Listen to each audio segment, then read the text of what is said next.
ভালো কাজ করার পর দোয়া। রব্বানা তাকাব্বাল মিন্না ইন্নাকা আনতাস সামিউল আলিম। অর্থ, হে আমাদের রব, আমাদের এ কাজ কবুল করে নাও, নিশ্চয়ই আপনি সব কিছু শোনেন ও জানেন।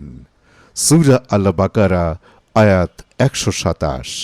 প্রেক্ষাপট: আল্লাহর নির্দেশে হজরত ইব্রাহিম আলাইহিসসালাম স্বীয় পুত্র হজরত ইসমাইল আলাইহিসসালামকে সাথে নিয়ে পৃথিবীর প্রথম ঘর কাবা গৃহ নির্মাণ করেছিলেন।